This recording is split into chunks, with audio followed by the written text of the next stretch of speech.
bit of entertainment too. Because when the kettle's on, we're on. That's Breakfast on GB News, a show worth waking up for. Every morning from 6 a.m. Only on the People's Channel, Britain's news channel. We'll spread the news, you spread the word.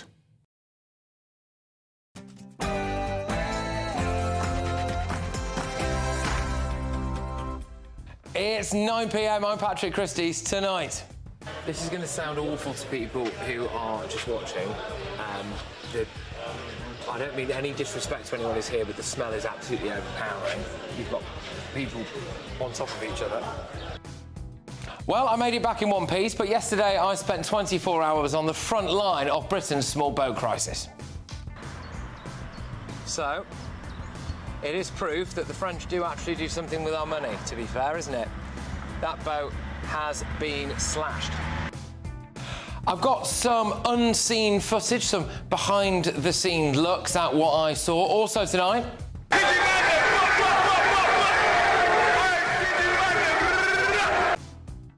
But I'm going in a couple of minutes' time on a big GB News exclusive exposing the Muslim gangs running Britain's prisons. Now, we've got some more breaking news for you now, just coming into us in the last few moments, and it's that a prison officer has had their throat slashed with an improvised weapon at HMP Woodhill. I mean, it's yet another horrific incident behind bars. Have the authorities lost control? Also this evening... Yes, the belief that she talks rubbish. The Prime Minister's been slammed for that comment in Parliament today. Was it sexist? Does he have a woman problem? Plus... slaughter and capture of innocent Israelis on October the 7th. And which was awful, which was truly awful. And that full context needs to be there when discussing what's going on. But that's not the full context, is it? So Gary Lineker has been forced into a grovelling apology after sharing an anti-Semitic post on social media. But let's be honest, what will it take for the BBC to just get rid of him? God, is that a Miliband? Where are you going? I'm off to set up GB Energy. See you later. Bye. Tremendous news. Ed Miliband could lose his seat at the hands of Reform. And the Army's biggest infantry regiment has hit out at the government for scrapping the Troubles legislation. I'm going to speak to a veteran about how Labour is betraying our brave veterans. On my panel this evening, we've got the Director of Popular Conservatives, Mark Littlewood, landlord and activist Adam Brooks, and broadcaster Nina Mishkov. Oh, and what on earth is Trump talking about here? Right, I think we're good. Young, attractive guy, tough guy. Get ready, Britain. Here we go.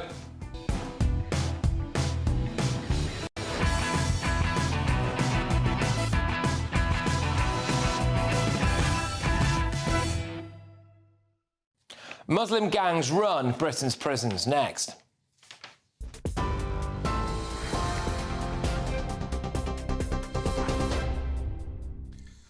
Hello again, the latest headlines from the GB News Centre.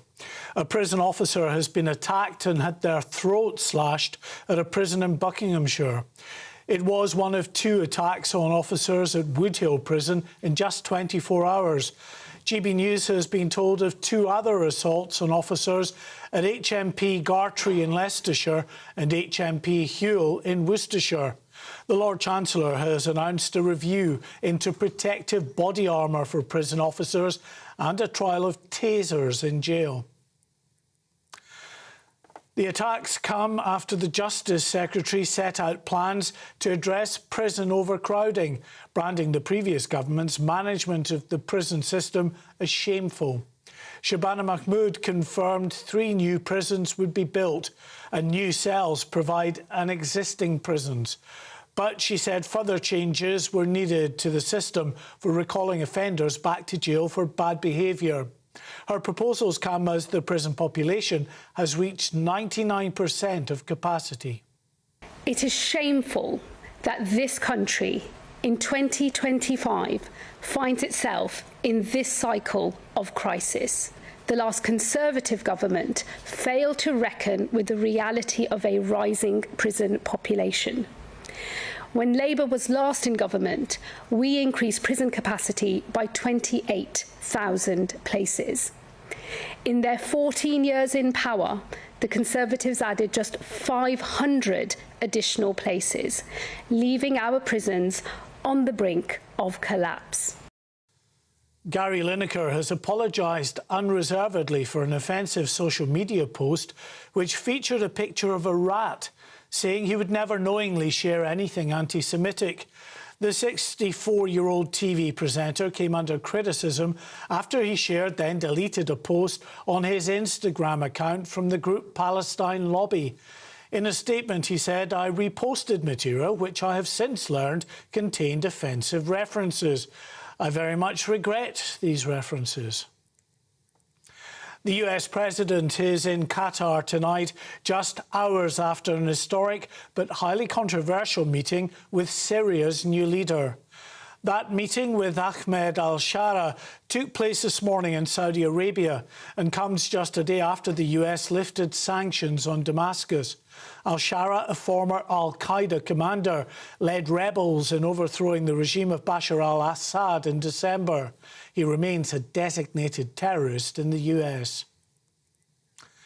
And finally, dramatic police chase, but one with a difference. A Russian man led police in Florida on a maritime chase for over an hour after stealing a luxury yacht worth around $2 million. He was eventually arrested when deputies used their boats to push his onto the bank before boarding it.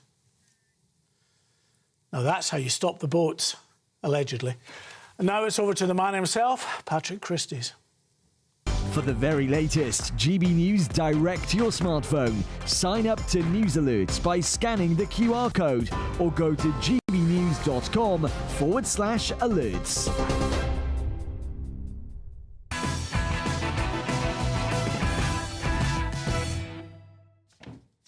Good evening. Well, look, a little bit later on in the show, I've got some unseen footage from around the Calais area from yesterday. Thank you very much, everyone who tuned in last night. I've made it back very much in one piece, if not ever so slightly sleep-deprived, but we march on. So, GB News can exclusively reveal that prison staff have been attacked over 10,000 times by Muslim inmates in just 4 years. Muslim prisoners attacked staff 10,437 times between 2020 and 2024. That's according to Ministry of Justice data that we have got here exclusively at GB News. There are 15,594 Muslim prisoners in England and Wales, meaning that attacks by Muslim prisoners are more common than any other religion. It's little wonder there are now massive concerns about the power that Muslim gangs wield in British prisons. Just last month, the Manchester Arena bomb plotter Hashim Abidi brutally attacked 3 prison officers in the separation unit at HMP Frankland. He threw hot oil at officers and stabbed them with improvised blades, leaving them with life-changing injuries. The notorious Islamist hate preacher Anjem Choudhury was in that same separation unit as Abidi, and there are concerns that Choudhury may have inspired that brutal attack. And as if that wasn't bad enough, last week, this happened. Very serious breaking news tonight. The Southport murderer Axel Ruda Cabana has attacked a prison officer. Yeah, the evil Southport murderer allegedly hurled boiling water over prison officers in HMP Belmarsh, and then, lo and behold, today, there was more. GB News exclusively revealed that a prison officer had their throat slashed with an improvised weapon at HMP Wood Hill, a Category B clink in Milton Keynes. In a separate incident at the same jail, another officer was attacked by an inmate detained under the Terrorism Act 2008. It gets worse, I'm afraid. The Prison Officers Association has also reported that a prison officer had a television thrown at him, and a female officer sustained a broken arm after a prisoner attacked them while pretending to have an epileptic fit at Gartree Prison. The Justice Secretary, Shabana Mahmood, was busy announcing measures to ease overcrowding in prisons today. I can announce today that the Treasury will fund our prison expansion plans in full across the spending review period. This is a total capital investment of £4.7 billion. It allows us to start building 3 new prisons, including breaking ground on a site near HMP Gartree later this year. But who will be in these 3 new jails, and what will she do to protect our brave prison officers? And in light of all of the statistics that I've just shown you there, do we have a specific problem in Britain with Muslim prisoners? Let's get the thoughts of my panel now. We, of course, have Director of Public Services, Mark Littlewood, Senior Political Correspondent at... Oh, no, we don't. That's yesterday's auto cue, I think. There you go. Sorry. That is, of course, landlord and activist Adam Brooks. And we've got Nina Mitchkov as well. Sorry about that. I had a Ron Burgundy moment there. I will read whatever that auto cue says. So, there you go. Anyway, Mark, what do you make of this? Have we got a specific problem here when it comes to Muslim prisoners? It appears we do. I've crunched the numbers that you've just unveiled, and if you compare Muslim prisoners to Christian prisoners, Muslim prisoners are 40% more likely to be involved in an attack. 40%, that's a substantial number. And, of course, statistics cannot be racist or Islamophobic. They are just the stats.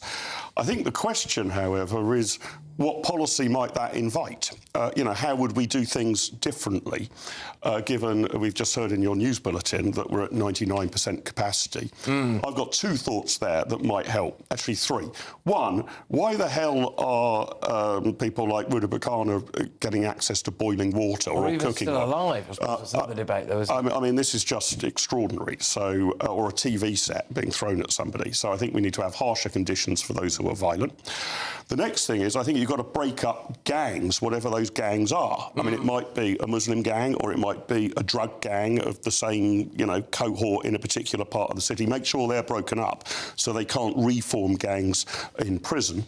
And then to deal with the capacity problem, I wonder whether we've got to look at people who've received, I don't know, a jail sentence of a few months or maybe up to a year, not violent people, and sort of get them out to free up the space for violent people to be in for longer. Right, look, Adam, there appears to be something happening here, doesn't there, which is that there's more and more and more attacks on our brave prison officers, and all too often they are committed by Muslim inmates. Look, for me, this is a show of force. It's all happened a lot recently as well. We're talking about 10,000 attacks over 4 years. That's almost 50 a week on prison officers. That's a huge amount. Now, look, I through my line of work, I've got friends that have been in prison for much of their life, and he tells me since 2010, the whole prison system has completely changed now. If a young inmate goes in, whether they're white, black or brown, they are pressured to convert. Now, if you don't convert, the consequences could be pretty harsh. And he tells me that once a lot of these people come out of prison, they're suddenly no longer following that faith. So we have a massive sort of gang problem that is wrapped up as a religious group. Yeah.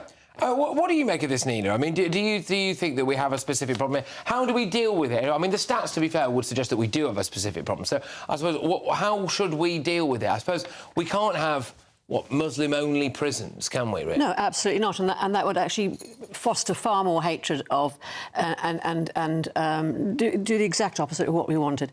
I agree with Mark. The prisoners who are likely who have got nothing to lose, who are most likely to be violent, should be separated. I mean, decades ago, many of them would have gone to Broadmoor for where obviously mental problems would have meant they'd been institutionalised, kept separate.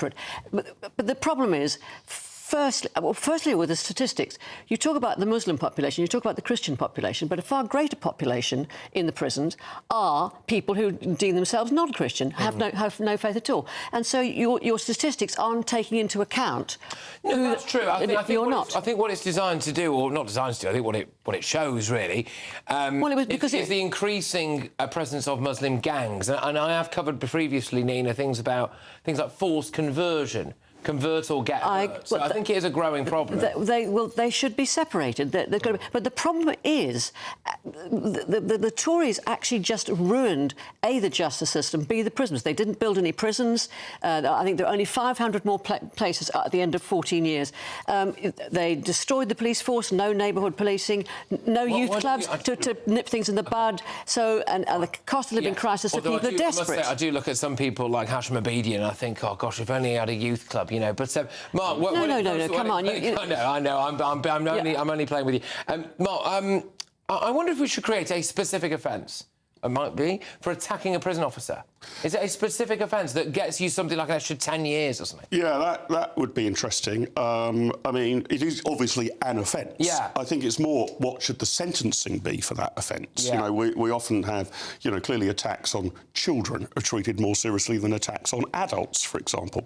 So once you're breaking the laws of, you're breaking the laws of the land, but also within the prison, you're causing a security risk, I would have thought we should rip up any chance of, say, early release. You know, it would be ridiculous for the parole board to say, well, other than this attack with boiling water, you know, you've done a good job of rehabilitation.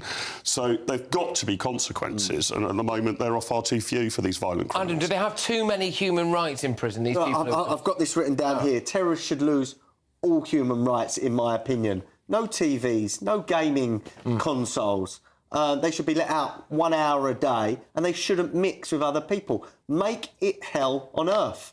If prison was hell on earth, I mean, terrorists will probably do it anyway if it's for a religious reason or political reason.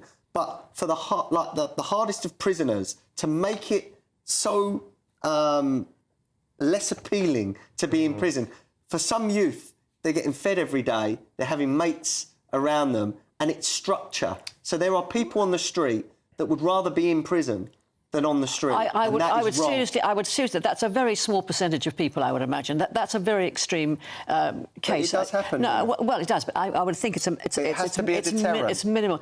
Playing Mario Kart for 2 hours a day is not deterrent. Prison has three purposes. One is to punish the individual. 2 is to remove that person from society, and 3 is to rehabilitate them. And there is no chance of rehabilitation under these circumstances. It's a cliche to mention Scandinavia. If you look at Norway, where they treat people not like animals, like going back to the Dark Ages. Terrorists are animals. They're not all terrorists. They're not all terrorists. You have got to try to rehabilitate people. And, for instance, in Scandinavia, police officers get 3 years training. What do they get here? 3 months? Well, there is another aspect to this, and I know that we do actually have quite a few prison officers, especially in the dog handling unit, who do watch. So, hello, if you are watching. And I might be about to get something wrong here, so I'm sure people will email in and correct me. But I was under the impression that we're now outsourcing some of our prison officer security to groups like G4S. So it's not, it's not necessarily the kind of full-time career that it was, that might have had the kind of training that Nina was talking about. But that's what we need. Which surely is what we need. Because that, I would imagine, is open to a variety of different things. More corruption. Your heart's probably not in it. You maybe, it's one step above or a couple of steps above from, doing the doors at Tesco's or somewhere. And you think, why on earth would you do that? Well, it's probably horses for courses, right? If you're looking at a maximum security prison full of rapists, murderers, hardcore terrorists, you're going to need a level of security and training that is an awful lot greater than if you're dealing with people who are serving a short stretch inside for, a bit of robbery or throwing a brick through a window. So I'm quite, I think we don't need to necessarily apply this to the totality of prisoners. I don't know what proportion of the prison population are in for murder, but it will be a relatively small number as a total proportion, right? Those people, that's where you need the highly trained, highly sophisticated prison officers, not so much for lower category offences. We're going to have to whiz ourselves on just again to emphasise the exclusive that GB News had here, which is that Muslim inmates have attacked prison officers 10,000 times in the last 4 years. So we were asking what's going on there. GB News has gone to the Ministry of Justice for comment. Before I tell you what's coming up next, of course, it's time for our current giveaway, the biggest one today, £67,000, £5,000 in tax-free cash. One lucky viewer or listener will win it all, and that winner really could be you. Here's how. Great Britain is ready for you to explore this summer, and there's still plenty of time to grab this fabulous family motorhome. Courtesy of Marquis Leisure, the Elnag Baron 560 comfortably sleeps 4, has integrated bathroom and kitchen spaces, and plenty of storage for all of the things you need to bring along on your next adventure. And that's not all, as we'll also give you a further £5,000 in tax-free cash to make sure that anywhere you visit in your brand new motorhome is done in style. For another chance to win the lot, text WIN to 63225. One entry costs £2.50 plus one standard network rate message. Or text BONUS to 63225. 5 entries cost £5 plus one standard network rate message. Go to gbnews.com/win. Entries start at £2.50. Call 0903 686 3232. Calls cost £2.50 plus your network access charge. Or post your name and number to GB13 PO Box 8690 Derby DE1 9TT. UK only. Entrance must be 18 or over. Lines close at 4 p.m. on the 6th of June. Please check the closing time if listening or watching on demand. Good luck. Well, this man is in trouble again. Slaughter and capture of innocent Israelis on October the 7th. And which was awful, which was truly awful. And but that you've full also context needs to be there when discussing what's going on. But that's not the full context, is it? Gary Lineker's at it again. So this time he shared a pro-Palestine video which contained a vile anti-Semitic slur. He's now apologised, yeah, OK, but does it maybe mean that when it comes to this issue, he shouldn't really be piping up? Does the BBC need any more reason to finally show him the door? But first... Yes, the belief that she talks rubbish. So the Prime Minister is now at the centre of a massive sexism row after he told a female MP that she was, quote, talking rubbish. It's the latest incident of Keir Starmer being very dismissive towards women. Does he have a problem? That's next.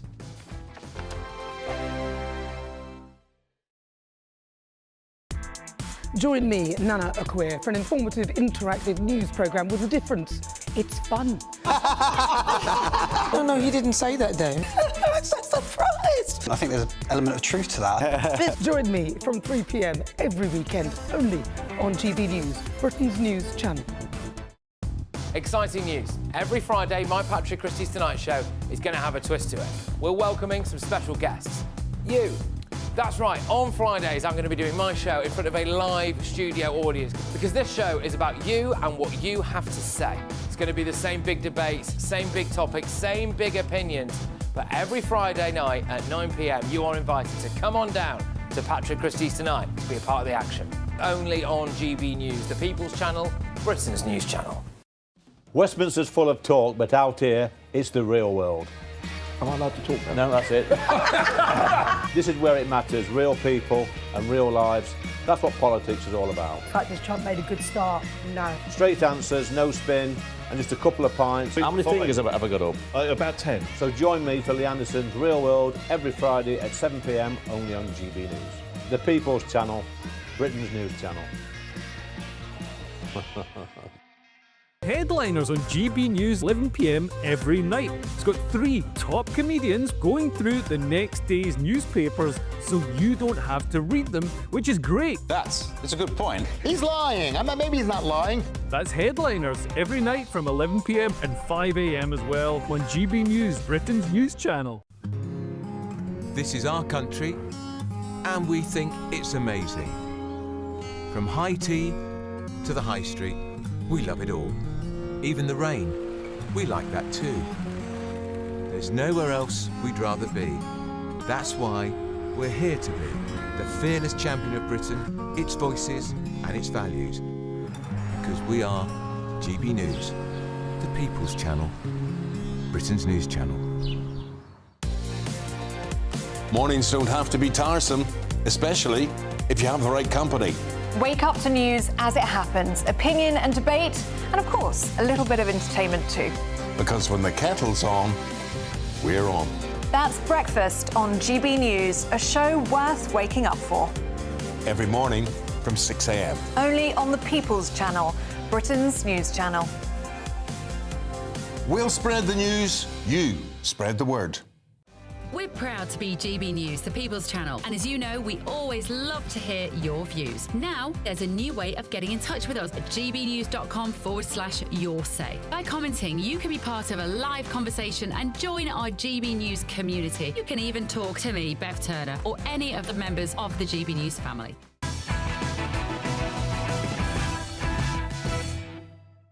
Welcome back to Patrick Christys Tonight. So coming up, should the BBC sack Gary Lineker after his latest massive gaffe? But first, has the Prime Minister got a serious woman problem? It's time now for the head-to-head. Well, at Prime Minister's questions, the PM basically dropped a bit of a clanger. He's now at the centre of a sexism row after he told the Plaid Cymru MP Liz Roberts-Saville that she was talking rubbish in Parliament earlier today. This Prime Minister once spoke of compassion and dignity for migrants and for defending free movement. Now he talks of islands of strangers and taking back control. Is there any belief he holds which survives a week in Downing Street? Yes, the belief that she talks rubbish.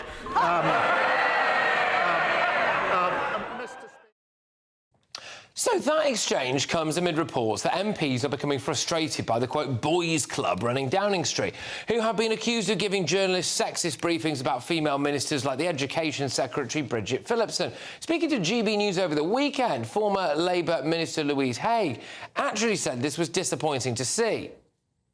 So disappointing to see really talented women cabinet members being briefed against in this way. But to be honest, at this stage in a government, we're 10 months in, nobody should be being briefed against. Everyone should have their shoulder to the wheel, making sure that we're all pulling in the same direction and that we are delivering for the people of this country.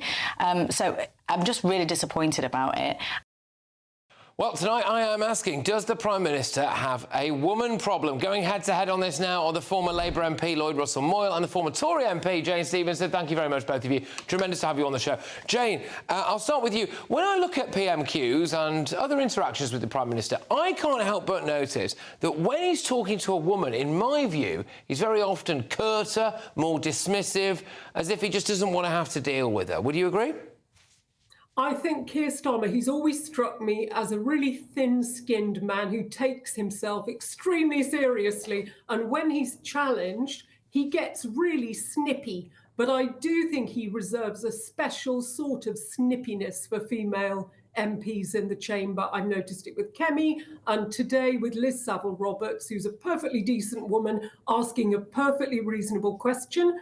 He was unbelievably rude. But it's not for me to say he has a woman problem. It is for my Labour female colleagues. And you've got to listen to them. Diane Abbott says he has a woman problem. Louise Hay says he has a woman problem. Rosie Duffield certainly says he has a woman problem. So, yes, I think he has a woman problem. Well, there you go. Lloyd Russell-Moyle, I'll bring you in now, former Labour MP. I mean, surely you're not going to tell all of those women, Lloyd, that as a man, that they're wrong? No, I'm not. But what I am going to say is that interchange in Parliament today, I think we are stretching it if we're calling it sexist and if we're calling that a particular problem. Look, Liz Saville-Roberts is the leader of her party. Kemi Badenoch is the leader of her party. If the Prime Minister can't give curt, and it was rude, it was a rude reply, it wouldn't be a reply that I would recommend, but if in Parliament you can't give curt and rude replies to leaders of other parties because they're women, that is a problem, and I don't think that's right. I do think Louise Hay raises some very serious problems that he needs to grapple with, not him, but the boys around him, and there is a boys' club in 10 Downing Street that is a problem. But that should not be treated as the same as allowing our politicians to be curt, rude and robust to each other in the chamber, which, to tell you the truth, Kemi is as rude back, and that's how it should be. OK, Jane, I mean, I did actually think that the lady from Plaid Cymru there made a good point, which is, whilst I probably disagree with pretty much every single bit of her politics, Keir Starmer is just a jellyfish of a man, isn't he? There's no spine there at all. He doesn't seem to have any view that comes into contact with Downing Street.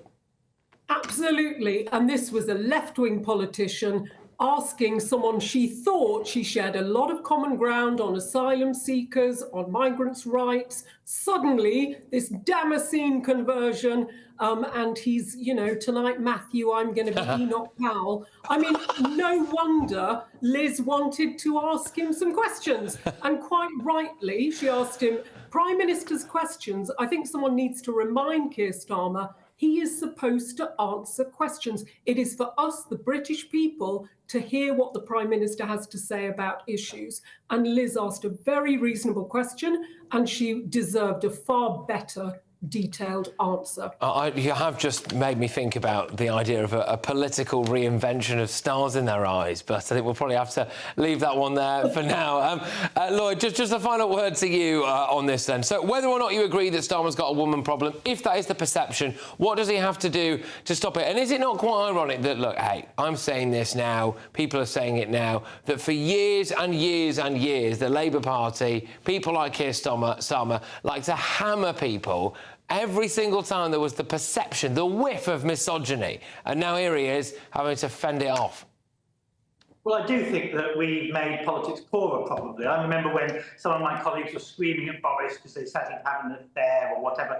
All of this stuff was actually degraded politics, and now maybe the turkeys are coming home to roost. I don't think it's where we should be basing our politics. If you want to criticise Keir Starmer, criticise him for the policies. And what he did go on to do with Liz Savile-Roberts is answer on the policy around immigration, answer what he was doing on that. So he did give a fuller response. He just started it in a rude way that I wouldn't advise him to do ever again, particularly not with Liz Savile-Roberts, who's probably the most calm and most gentle person in the whole of Parliament. Nothing to do with her being a woman, but doing her being a lovely person and from Wales. All right. Thank you very much. Tremendous stuff. Great to have you both on. I'll see you again very, very soon. Take care. Who do you agree with? Has the Prime Minister got a woman problem? Alex on your side says, absolute rubbish. I don't like Starmer, but a joke is a joke. I will be honest with you. I don't know whether or not my tone came through there, Alex, but I am inclined to agree with you. It is, however, just quite nice to see him on the rack for something, isn't it? Claire on your side says, Starmer is definitely far ruder to women than men. I cringe at the way he speaks to Kemi in PMQs. He's aggressively arrogant and dismissive and shows no respect whatsoever. I actually thoroughly agree with both of those comments. You know, a joke is a joke, but I do think there is something when he's talking to a woman, I think he's much more dismissive. Coming up, though, Ed Miliband and Sir Lindsay Hoyle face losing their seats to Reform, according to the most extensive analysis of last month's local elections. So, are Nigel Farage's party about to wipe out Labour? I've got some bombshell polling for you very shortly, but first... Slaughter and capture of innocent Israelis on October the 7th. And which was awful, which was truly awful. And that full context needs to be there when discussing what's going on. But that's not the full context, is it? Well, Gary Lineker is back, doing what he does best. This time he shared a pro-Palestine video containing a vile anti-Semitic slur. Well, why doesn't the BBC just boot him out? That's next.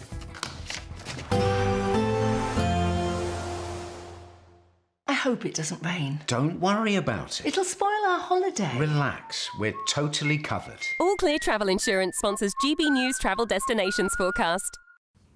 Hello. Some heavy downpours and gusty winds over the central Mediterranean thanks to a storm system over the next few days, particularly wet and windy on Thursday across Sicily. That heavy rain and those gusty winds will spread more widely across Italy and up towards parts of Croatia later this week. Some heavy showers too for Sardinia, northern parts of Spain.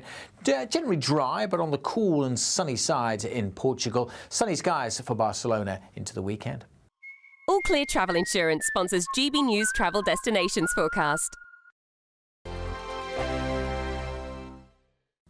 Evening. Yes, it's time for your latest weather update from the Met Office here on GB News. The fine sunny weather will continue for most of us through the weekend. It's always going to be a bit cloudier in the east, particularly so tomorrow morning, and always quite cool on the east coast as well. That's because of the position of the high. It sits to the north. It's the high pressure that's bringing the fine weather, but the winds are swinging in from the North Sea, bringing a chilly feel at times to parts of eastern England and eastern Scotland, and introducing this cloud and mist, which will just seep inland as we go through the night, making for a fairly grey start to tomorrow over the Midlands and eastern England. Quite a chilly start further west with the clear skies, certainly over western Scotland.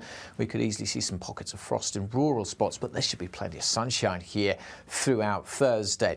These eastern areas, though, will start pretty drab, so more clouds than this morning over the Midlands, southeast England. It may take a while to clear. Plenty of sunshine, though, for southwest England, Wales, Northern Ireland, and indeed much of Scotland. And with the help of that sunshine, those temperatures soon tick picking up. Notice this northerly breeze, not especially strong, but it will be nagging away if you're exposed to it on these North Sea coasts. The sea's pretty chilly, so it's going to make it feel fairly fresh. And it will just mean these eastern areas may just keep that cloud for a bit longer as well. It may take much of the day before it clears, and some of the coasts may stay murky all day. But for most places, dry and sunny, and I don't think we'll see any of the showers that we had this afternoon across the southwest. So a dry day here, and that's where we'll see the top temperatures. Southwestern areas or western Scotland, 21, 22 degrees, but it will be quite a bit cooler on those North Sea coasts. Friday's a similar story, likely to start a bit grey over some central parts. The clouds should melt away inland, but may stick to some coasts for eastern England, for example. But generally, the sunny weather will continue. Even into the weekend, similar patterns, perhaps starting a bit grey and misty, but temperatures generally a touch above average, but staying chilly on those North Sea coasts. Join me, Nana Akweer, for an informative, interactive news programme with a difference. It's fun. No, you didn't say that, Dave. I'm so surprised. I think there's an element of truth to that. Join me from 3 p.m. every weekend, only on GB News, Britain's news channel. We're proud to be GB News, the People's Channel. And as you know, we always love to hear your views. Now, there's a new way of getting in touch with us at gbnews.com/yoursay. By commenting, you can be part of a live conversation and join our GB News community. You can even talk to me, Bev Turner, or any of the members of the GB News family. Headliners on GB News 11 p.m. every night. It's got 3 top comedians going through the next day's newspapers so you don't have to read them, which is great. That's a good point. He's lying. Maybe he's not lying. That's Headliners every night from 11 p.m. and 5 a.m. as well on GB News, Britain's news channel.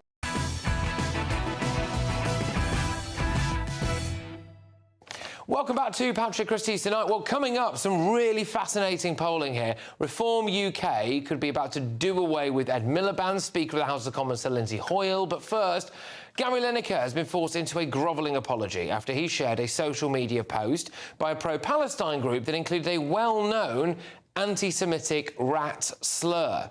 The animals were regularly used in Nazi Germany as imagery to depict the Jewish people. In a statement, the Match of the Day host said, "On Instagram, I reposted material which I have since learned contained offensive references. I very much regret these references. I would never knowingly share anything anti-Semitic. It goes against everything I believe in." Well, it's certainly not the first time that Gary Lineker has sparked outrage over the Israel-Gaza war. He recently claimed that Hamas's October the 7th attacks needed more context. But the Israeli position is that what is happening in Gaza is a response to the slaughter and capture of innocent Israelis on October the 7th. And which was awful, which was truly awful. And but that full context needs to be there when discussing what's going on. But that's not the full context, is it? Because the full context, isn't it? So I'm joined now by the columnist at The Telegraph. It's Jake Wallace-Simons. Jake, thank you very much. Tremendous to see you. Do you believe Gary Lineker when he says that he didn't know what he was doing? Well, I think, that's a difficult question. I can't look into his heart, but what I can do is look at his previous actions. He has some prior on this.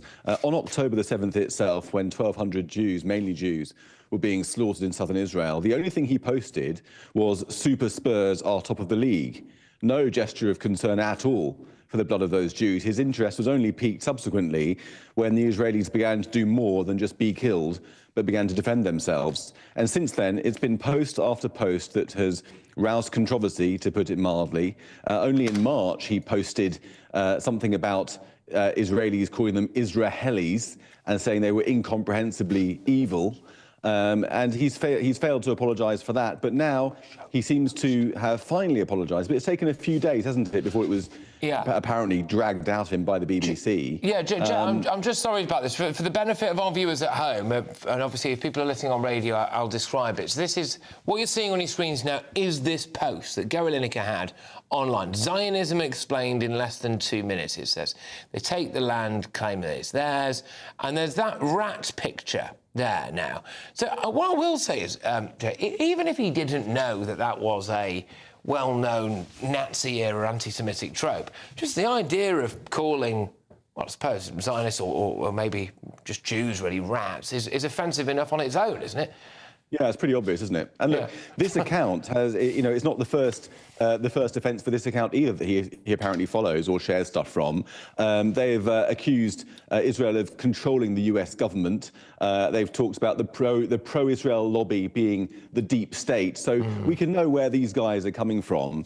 And, Gary Lineker, he's come a long way since last year. It was only last year, I think, that he was saying that the language the government was using about immigration was reminiscent of Germany in the 30s. And now he's showing material that apparently compares Jews to rats. Yeah, it's, there's an irony there, isn't there? I did actually see a tweet from a friend of the show, Christopher Snowden, say, talking of the language of 1930s Germany, actually.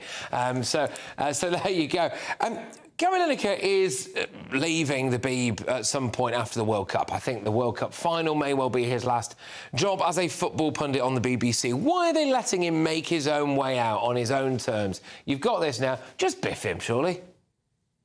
Yeah, well, they should have just biffed him a long time ago, to be honest. I mean, this is a man who, let's not forget, took 1.6 million quid from Qatar, the slave state of 300,000 Gulf Arabs presiding over 2 million migrant workers, quote unquote, who, by the way, harbour Hamas, support Hamas, and produce the propaganda channel Al Jazeera. He's quite happy to take money from them, and yet he's posting all this sort of stuff about Israel and Jews constantly. The BBC should have got rid of him a long time ago.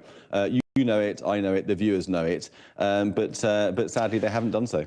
I wonder what his reputation's like at Spurs now, because he was such a great player for them, and clearly there's a huge Jewish following at Spurs, isn't there? And whether or not they now look at this and they think, well, he's not really necessarily welcome there, I don't know about that. But is there a wider point here that Gary Lineker feels so comfortable saying this stuff and consuming that kind of material and then just regurgitating it like an idiot? Because actually the people that he surrounds himself with, that kind of bubble, maybe, would you call them the metropolitan elite? So he's certainly not the lanyard class, is he? The metropolitan elite. Are they, is this just a common view amongst those people? Yeah, I think he's surrounded by people both at the BBC and otherwise that think the same things that he thinks. And so you get the sense when he speaks out, either on camera or on Twitter, that he's trying to break the silence. That, he's saying, we all think this, let's just stop like censoring ourselves and be frank about what we think. But Gary, not everyone thinks that, just the people you're hanging out with, and you're all beyond the pale, in my view, shall we say. Oh, well, there we go. Well, look, thank you very, very much, Jake. Always a pleasure to see you, and I hope to see you again very, very soon. It's Jake Wallace-Simons. I'm going to read another statement here from Gary Lineker. It says, whilst I strongly believe in the importance of speaking out on humanitarian issues, including the tragedy unfolding in Gaza, I also know that how we do so matters. I take full responsibility for this mistake. That image does not reflect my views. It was an error on my part for which I apologise unreservedly. A BBC spokesman said that the broadcaster did not comment on matters involving individuals. OK, all right. Well, I'm very pleased to be bringing this to you at 10 p.m. So, it is proof that the French do actually do something with our money, to be fair, isn't it? That boat has been slashed. Yes, so yesterday, as many of you will know, of course, I spent 24 hours on the front line of the invasion of Britain, looking at that migration crisis. I visited several different camps. I've got some unseen footage for you, some behind-the-scenes shots as well. And I'm going to give my take, really, on everything that I saw. I think it should be a huge, in fact, I hope it is, a huge wake-up call for everyone to think about the fact that every single person that you see in those videos and walking around the place are on their way to Britain. And I'm going to show you, well, frankly, what is coming our way. So stay tuned for that. But before that, Ed Miliband and Sir Lindsay Hoyle, the Speaker of the House of Commons, face losing their seats to Reform. According to the most extensive analysis, I have now got new polling data that I think will blow your socks off. Stay tuned. Hi, I'm Michelle Dewberry, and my show is your opportunity to cut through all the noise and dive in headfirst to some robust debates. Ideas clash. Situation, isn't it? No, because the failure is you're deliberately avoiding my point. Nothing's held back. And if you think this is the end of it, wait for more. And we do not shy away from the difficult stuff. Sometimes I want to shake people and say, if only you understood. So join me on Jubes and Co weeknights at 6 p.m. only on GB News, Britain's news channel. GB News Breakfast, every day from 6 a.m.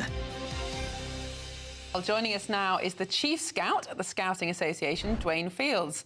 Dwayne, welcome to the programme. Thank you for joining us. You must be delighted at the partnership with the Princess of Wales, and the video is you were in that creation. Yeah, so good morning, first of all. Yes, I'm absolutely delighted with it. The Princess of Wales has been one of our joint presidents for some time now, and hopefully that will continue. There's no reason to think it won't. And I am delighted. Her platform allows for her to really basically become a megaphone for all the great things we do in Scouting. And there's no denying it. Every single week, we've got 500,000 young people and adult volunteers meeting, and they are learning, building friendships, learning those really important skills for life, having fun, like I said, making friendships. And they're doing all of this voluntarily. And just like I am, so is the Princess of Wales. What you've mentioned there, you know, the being at one with nature, being at peace in nature, I think it's really important for young people to spend time outdoors. We recognize from all the reports, and you yourself have even spoken about it, mental health issues that we have in society nowadays. Now, this isn't the silver bullet, but I think it is part of the solution. The more young people we can get to spend time in our natural spaces, I think the better we'll be, generally speaking, when we're talking about well-being. Now, in regards to what young people do in our scout groups, it could range from cooking to map reading to model making. Whatever skills the volunteer brings are the skills that we utilize in our groups. I just don't think I would suit the shorts at my age, but that's it. But there's Dwayne. You look great in the necker. GB News, the People's Channel. Good Afternoon Britain isn't just about us. The wonderful thing about this programme is it's about everyone watching. It's an interactive programme. Well, there absolutely is something to see here, and we're going to be talking about it more. Whether it's breaking royal news, please bring us up to date. Or indeed a particularly punchy speech in the House of Commons. Very, very curious. We bring it to you live, and then we bring you live reaction as well. That's Good Afternoon Britain, weekdays from midday. Only on GB News, the People's Channel, Britain's news channel.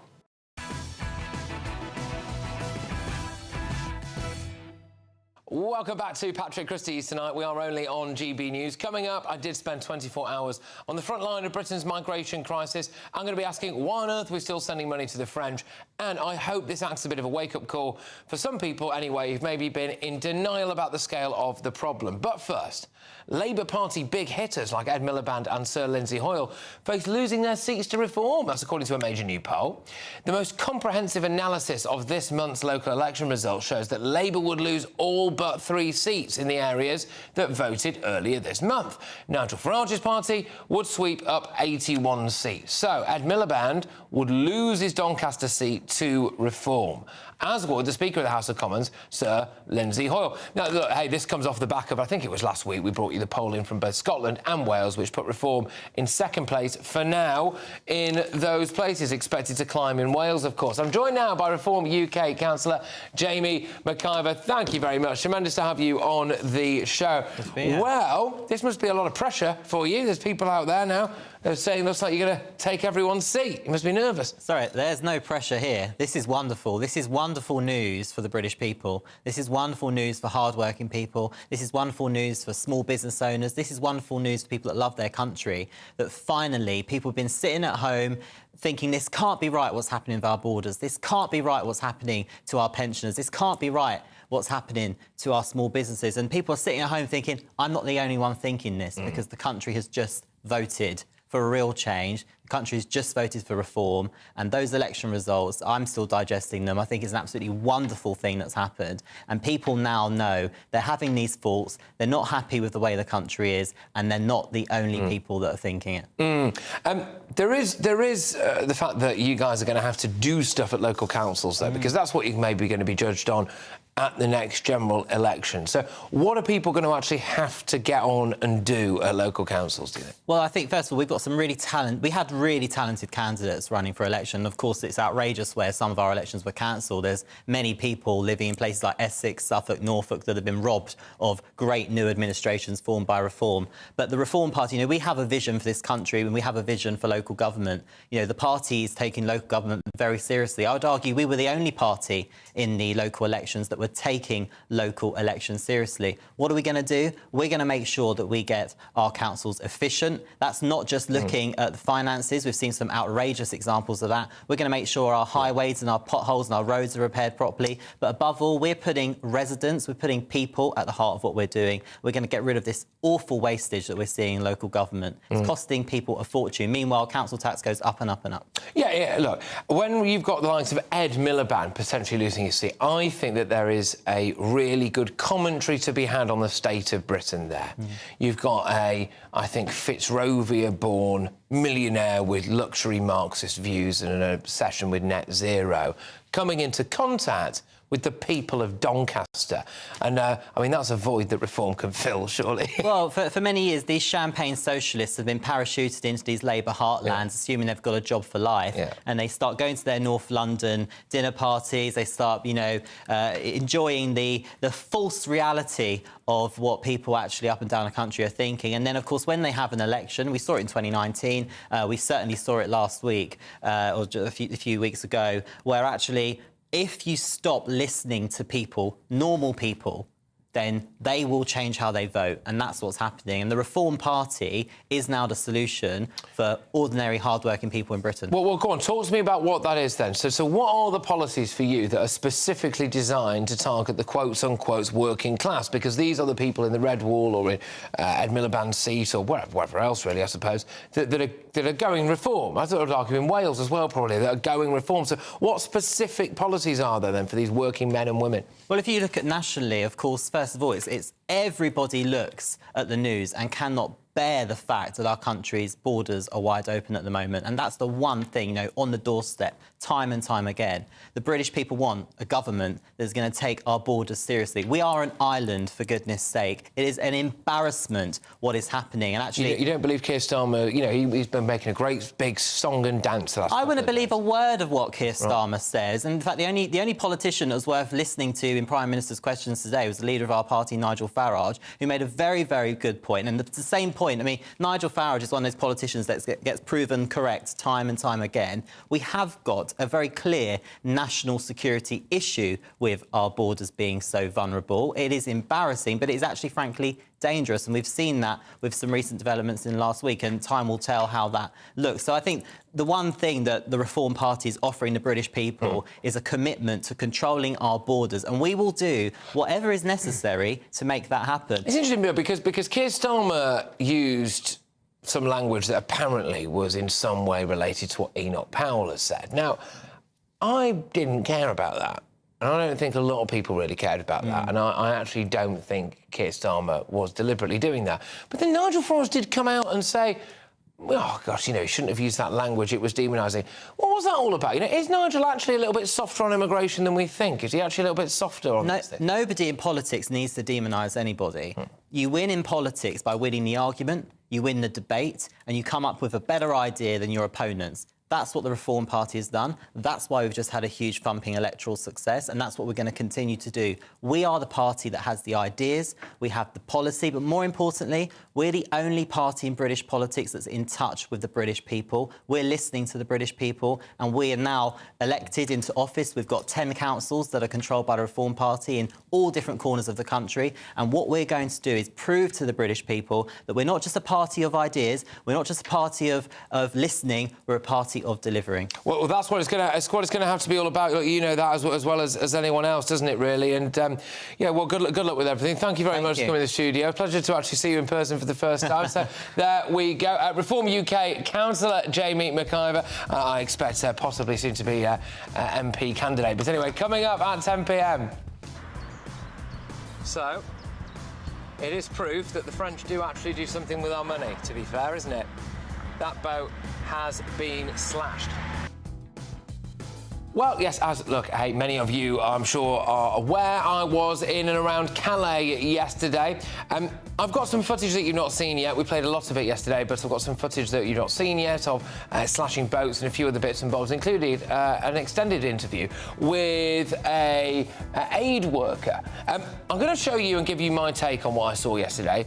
It's like the Wild West. It's completely out of control. The way that the French in that particular area have had to accept living their lives, seeing things like police dogs at their local supermarket, biting illegal migrants as they try to shoplift, just on a conveyor belt of misery, and just walking around like it's normal. Why would we want to live like that? I don't really think we do. I've also got a comment for you on who is coming over, and I mean this with the best will in the world. These are people, ultimately, who have been through every single other country, and for whatever reason it is, whether it's been that they've been rejected or they've maybe just not liked it, or those countries have done things like take their fingerprints and threaten to deport them to their first point of entry, they have then ended up at the end of the line.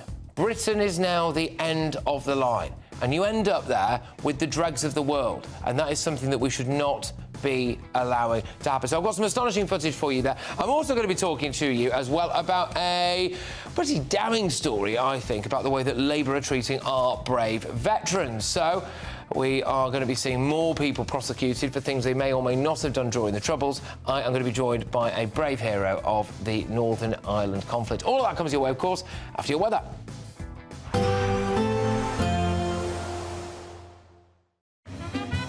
A positive outlook through the night will power through to a bright day ahead. Boxed home battery storage, sponsors of weather on GB News.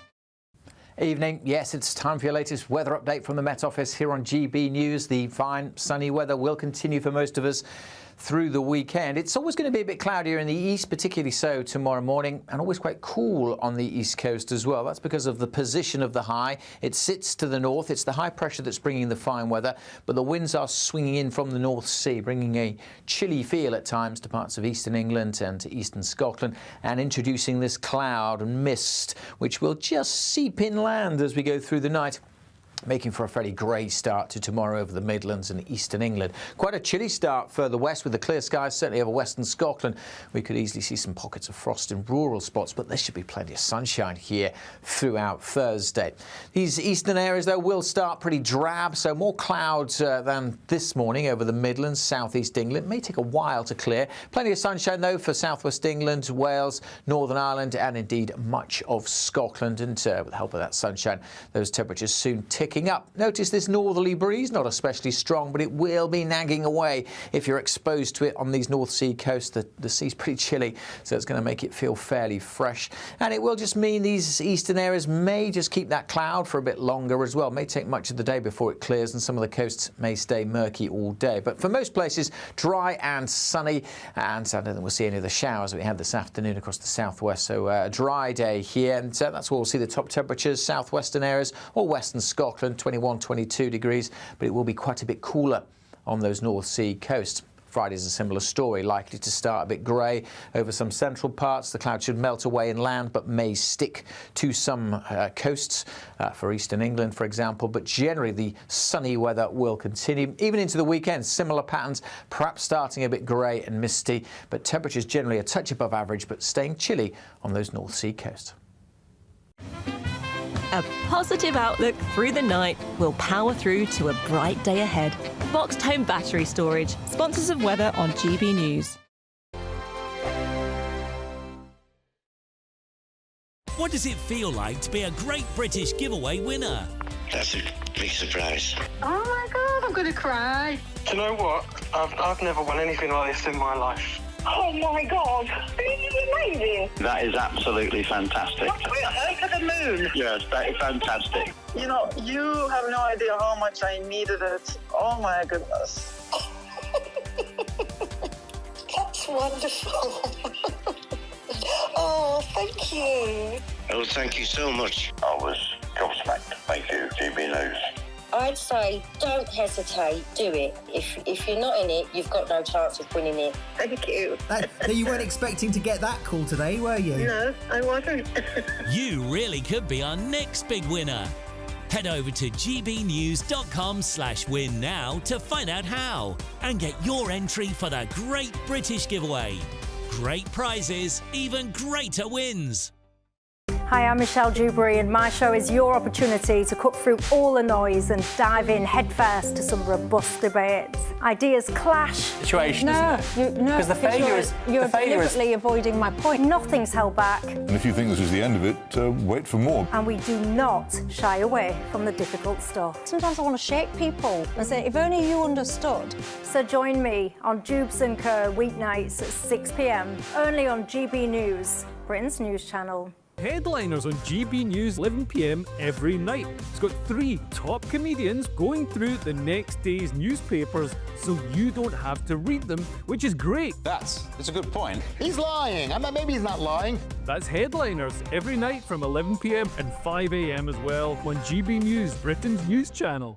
Good Afternoon Britain isn't just about us. The wonderful thing about this programme is it's about everyone watching. It's an interactive programme. Well, there absolutely is something to see here, and we're going to be talking about it more. Whether it's breaking royal news, please bring us up to date, or indeed a particularly punchy speech in the House of Commons. Very, very curious. We bring it to you live, and then we bring you live reaction as well. That's Good Afternoon Britain, weekdays from midday. Only on GB News, the People's Channel, Britain's news channel.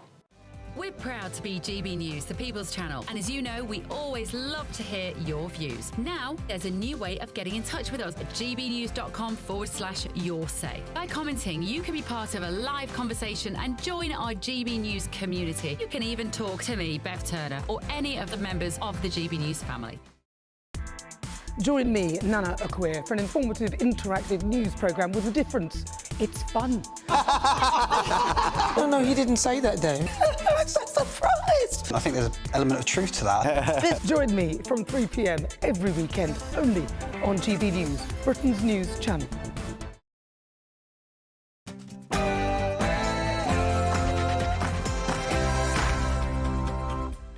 It's 10 p.m. I'm Patrick Christys. Tonight. This is going to sound awful to people who are just watching. I don't mean any disrespect to anyone who's here, but the smell is absolutely overpowering. You've got people on top of each other. Well, yesterday I spent 24 hours on the front line of the invasion of Britain. So, it is proof that the French do actually do something with our money, to be fair, isn't it? That boat has been slashed. What I experienced should serve as a warning for everyone. I just want to make something very clear. This is probably the riskiest thing that we've done so far. You can find grief, mate, there. You need to reverse, mate. I'll bring you a behind-the-scenes look at what I saw, some unseen footage as well. Also this evening. Slaughter and capture of innocent Israelis on October the 7th. And which was awful, which was truly awful. And that full context needs to be there when discussing what's going on. But that's not the full context, is it? Gary Lineker has been forced into a grovelling apology after sharing an anti-Semitic post on social media. But why don't the BBC just sack him? Oh, and we've also got tomorrow's newspaper front pages. And we're going to be talking about this. The Army's biggest infantry regiment has hit out at the government for scrapping Troubles legislation. Basically, is Labour betraying our brave veterans? Again, on the panel tonight is the Director of Popular Conservatives, Mark Littlewood. We've got landlord and activist Adam Brooks and the broadcaster Nina Mishkov. Oh, and can you guess, please, what on earth Trump is talking about here? Right, I think we're good. Young, attractive guy, tough guy. Get ready, Britain. Here we go.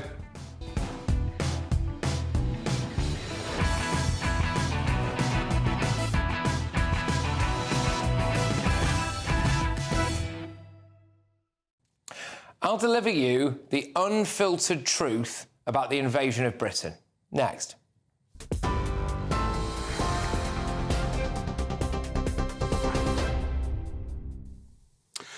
Hello there. Breaking news now. A man has been shot by police after a double stabbing in Liverpool.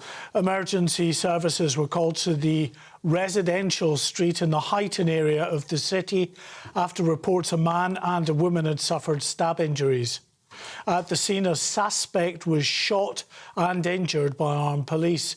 All 3 have been transported to hospital. The 2 stabbing victims are reported to be seriously injured. but in a stable condition. There's no word on the condition of the man who was shot. The police watchdog, the Independent Office for Police Conduct, is now investigating. A prison officer has been attacked and had their throat slashed at a prison in Buckinghamshire. It was one of 2 attacks on officers at Wood Hill Prison in just 24 hours. GB News has been told of 2 other assaults on officers at HMP Gartree in Leicestershire and HMP Hewell in Worcestershire. The Lord Chancellor has announced a review into protective body armour for prison officers and a trial of tasers in jails. The attacks come as the Justice Secretary set out plans to address prison overcrowding, branding the previous government's management of the prison system as shameful. Shabana Mahmood confirmed 3 new prisons would be built and new cells provided at existing prisons. But she said further changes were needed to the system for recalling offenders back to jail for bad behaviour. Her proposals come as the prison population has reached 99% of capacity. Gary Lineker has apologised unreservedly for an offensive social media post which featured a picture of a rat, saying he would never knowingly share anything anti-Semitic. The 64-year-old TV presenter came under criticism after he shared then deleted a post on his Instagram account from the group Palestine Lobby. In a statement, he said, "I reposted material which I have since learned contained offensive references.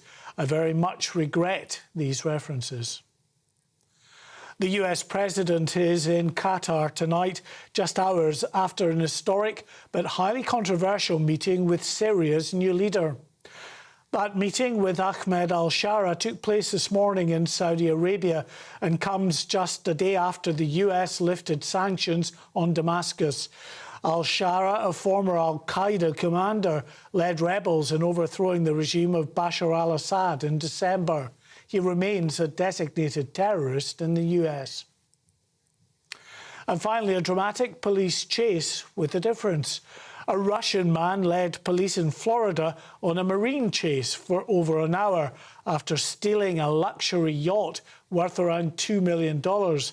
He was eventually arrested when deputies used their own boats to push his onto the bank before then boarding it and detaining him.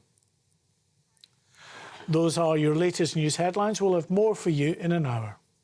For the very latest GB News direct to your smartphone, sign up to News Alerts by scanning the QR code or go to gbnews.com/alerts.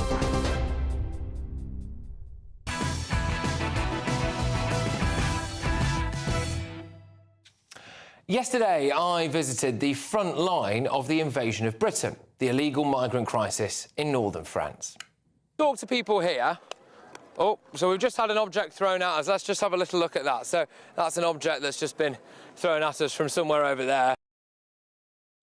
It was an eye-opening experience, and I wanted to share some thoughts with you. As soon as we arrived, we found a migrant boat just moored up, ready to carry illegals over to Britain. Here's some footage that we didn't manage to play you last night. So, next to a rucksack of the possessions of someone that, well, was clearly at one point on that boat anyway, those possessions included things like an empty wallet. They also included things like items of clothing, all of that stuff. I found all of this. I think I'm just going to have to open this. It's an inner tube. So, if you give me a second, I'll just open this.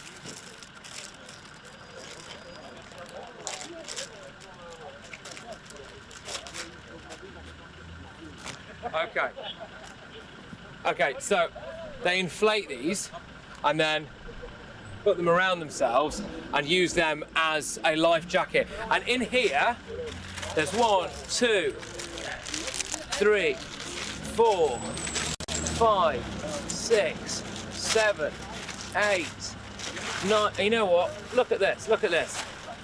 Look at all of this. So this gives you an indication about how many people they were expecting to put on that boat there and get it out into the channel. OK, so initially we found that boat and there was quite a funny incident where the gendarmerie pulled up and asked us what we were doing. I'd never come into contact with the gendarmerie before, so I wasn't sure exactly how to play it. So I was just really honest with them. And then I said, well, we'll go away and leave the boat here, assuming that they were just going to walk up to it and slash it. But no, sadly, they did not do that. So we thought they weren't doing anything. What are we getting for our money here in Britain? We've sent the French something like £1 billion to do absolutely naffle when it comes to stopping the boat crossings. But a little bit later on, we decided to go and check back in on that boat, and I can report that the French did actually do something. But they are slashing that boat now.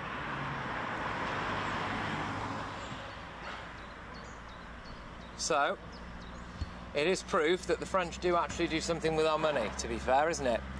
That boat has been slashed. Well, that made a nice change because they're doing absolutely nothing to stop this. I have never seen anything like this in my life. Wow. Hello, everybody. It's tense everywhere. This is going to sound awful to people who are just watching. I don't mean any disrespect to anyone who's here, but the smell is absolutely overpowering. You've got people on top of each other. Yeah, OK. It's just an unbelievable setting, that. An absolutely unbelievable setting. You've got the port of Calais on one side of it. You've got a lorry park on the other. One thing that stood out to me, and I want to really emphasise this, is what the local French population now consider to be normal as a result of the migrant crisis.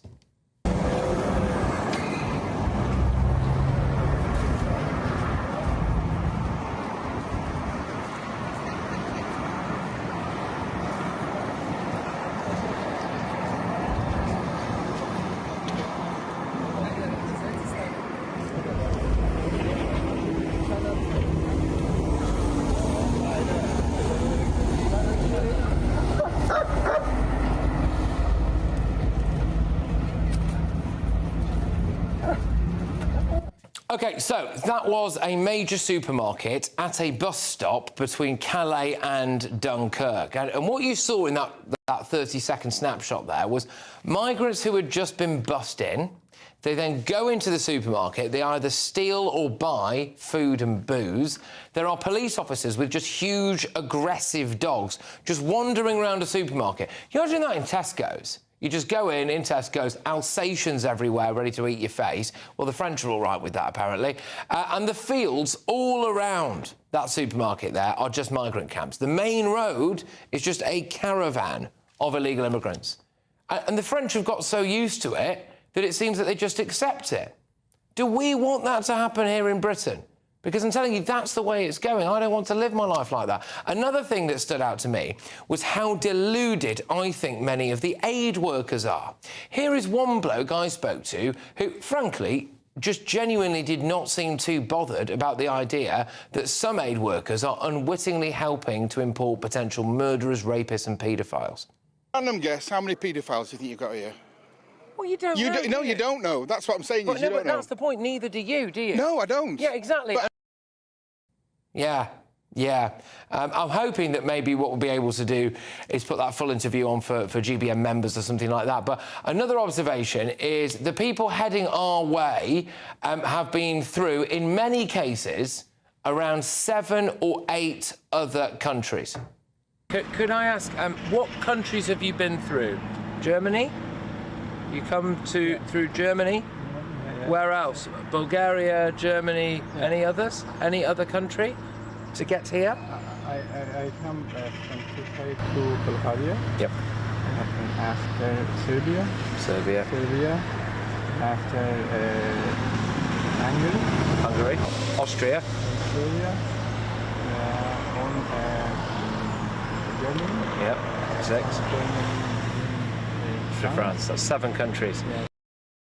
So whatever reason, they haven't made a life for themselves in those nations, those 7 or 8 countries, or perhaps they were rejected for asylum. So that means, doesn't it, that we are now getting the dregs of the world. Another reality is that British people voted for Brexit to take back control of our borders. Illegals who are fingerprinted in places like Bulgaria fear that they will be sent back there under the Dublin Agreement. The migrants think that Britain is impossible to be deported from. By far and away, the biggest takeaway is that they think Britain is a land paved with gold. Do you think that they give you money in England? Yes.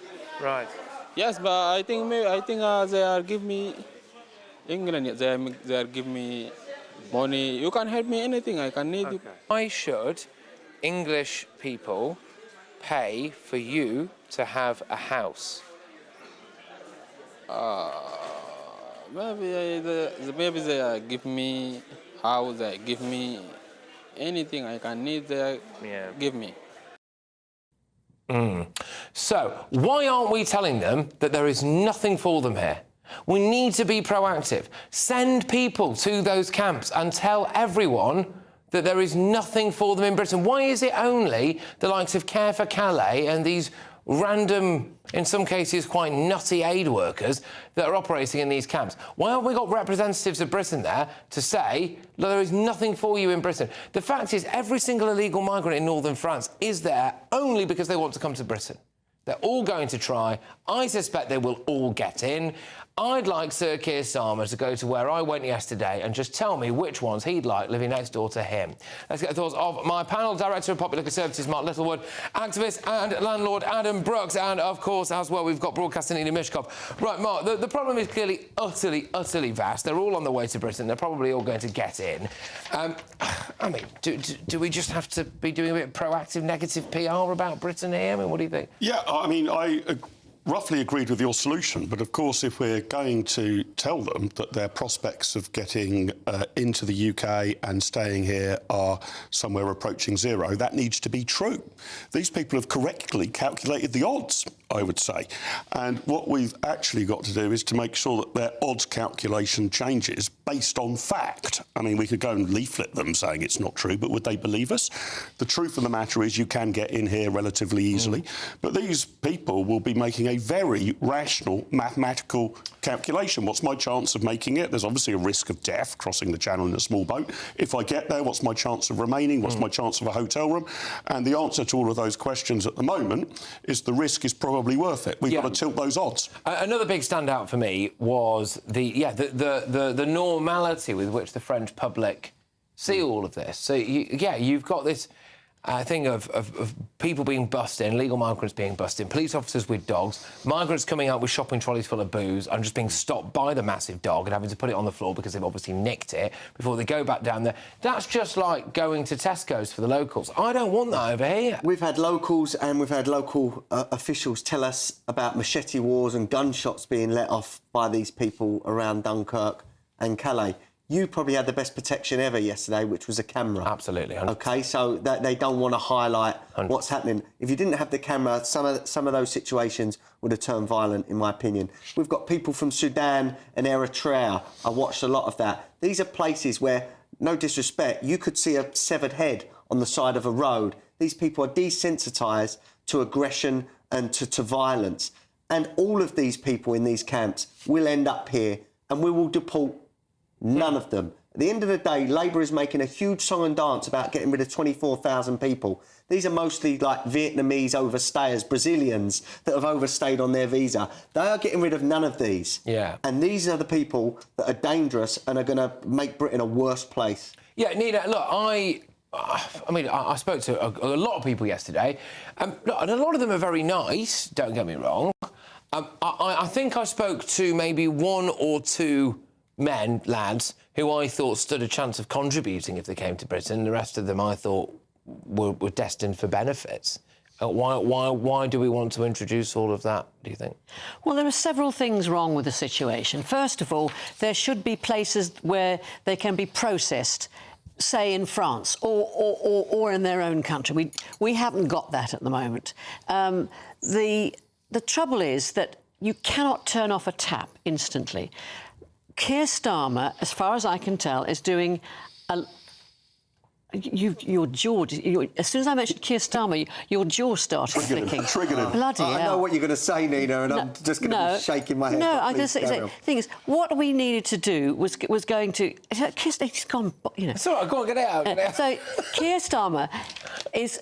I understand it, is trying to make better relations with France. Now... Macron and his wife are coming here for a state visit. That's not just a kind of, oh, let's have the French here. So he's got a good relationship with Meloni.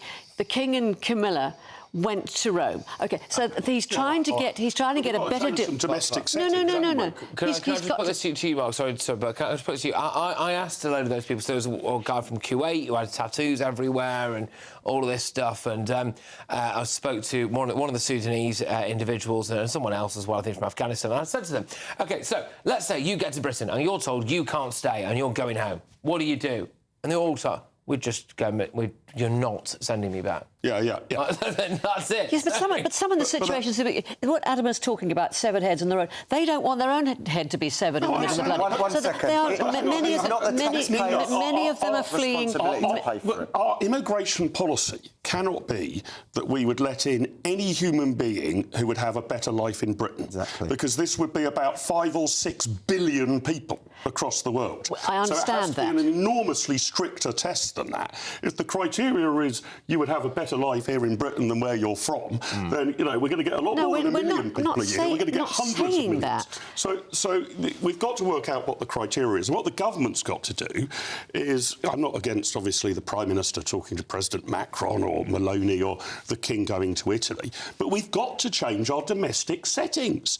The Labour Party initially said we're going to get rid of asylum hotels. That's been buried. Sorry, I want to get this with Mark, and then I'll bring you two on something else. But I was really keen to ask you about this. So there were a few of them that were saying to me they were quite clued up, they thought, on the Dublin Agreement. So they'd been through places like Bulgaria or Serbia or whatever, and that they'd had their fingerprints taken and things. And that they were, if they were caught or picked up by police in any other EU country, they would be sent back to their first day. We, as a result of leaving the European Union, are now not in the Dublin Agreement. So is that something that Brexiteers should reflect on? Yes, I mean, what happened with Brexit is it does allow you to take back control, but it does not mean that you are going to use that control wisely. So our immigration policy, and whether we want to fingerprint people or whatever else, is in our own hands, and we have made a complete pig's ear of it. Well, so Boris Johnson. It was Boris Johnson. This is quite important because a lot of so-called lefties are on X and on social media will go, oh, it's all Brexit's fault. No, the timing is very similar to the time when we left the European Union. This is a worldwide migrant problem. They would have come anyway. The Dublin Agreement was used a handful of times, and it was hardly used because there could never be an agreement. I think it was only used maybe to send back 80 people or something like this. So when the left try and say that we can't put them back because of the Dublin Agreement, that's absolutely not true. We've got powers we haven't used. The thing is, with Brexit, Boris Johnson failed to get a proper deal, failed to address the Dublin Agreement situation, and from 2019 to 2024, immigration quadrupled. That's under the Tories. That's under Boris Johnson. Germany and France too. This is not a Brexit problem. It is a Brexit problem. If it was a Brexit problem, why has Germany got millions of them? Because they opened their borders deliberately under Angela Merkel. You can blame Boris, but you can't blame Brexit. You can blame Boris and you can blame Brexit. Fine. OK, all right. Well, there we go. Well, look, there's... keep your eyes peeled, I think, for things like GBN Originals and a couple of other aspects of our website as well, because there'll be some longer clips of some interviews that I did there that haven't made it onto television so far. But thank you very much, everybody who was watching yesterday live from Calais. Time now, though, for our current giveaway, the biggest one today. Your chance to win a motorhome worth £67,000 and £5,000 in tax-free cash. Here's out.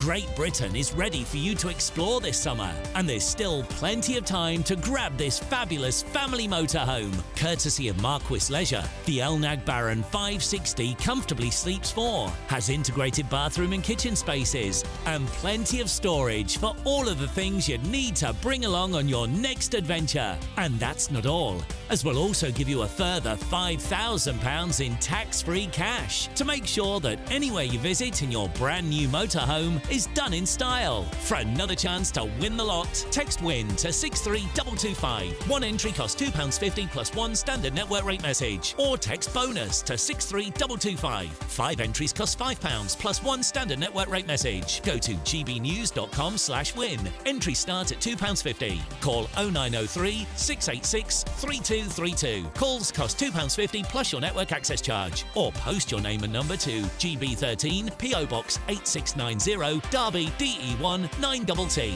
UK only. Entrance must be 18 or over. Lines close at 4 p.m. on the 6th of June. Please check the closing time if listening or watching on demand. Good luck.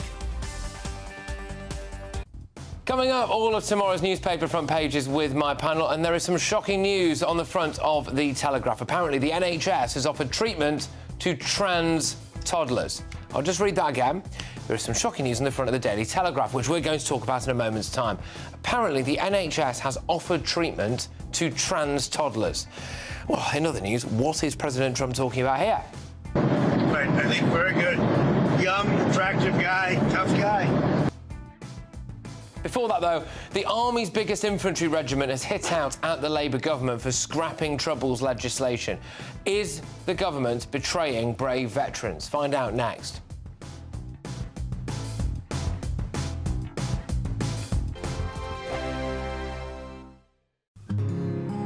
This is our country, and we think it's amazing. From high tea to the high street, we love it all. Even the rain. We like that too. There's nowhere else we'd rather be. That's why we're here to be the fearless champion of Britain, its voices and its values. Because we are GB News, the People's Channel, Britain's news channel. GB News Breakfast, every day from 6 a.m. Let's go to our man Adam Cherry, who's at Waterloo Station this morning, to tell us more about this. Are you thinking of changing jobs, Adam? What, to become a train driver? Yeah. I think, I don't know, I don't think I'll be very good at it. But nonetheless, those who might be are the 18-year-olds who are, the 18-year-olds who are now eligible. They have permission to start the training. I mean, the argument is that the average age of a train driver at the moment is, I think, about 40, try and get my words out here, 48 years old. And, you know, several thousands of them are coming up for retirement in the next few years. And so reducing the age from 20 to 18 is going to help stop all those last-minute cancellations that bug so many of us on our work commutes throughout the week. And try and put some slack in the system. Of course, at the moment, it is 20. People are making decisions for their careers at the age of 18 anyway, so lots of them are just sort of missing the opportunity.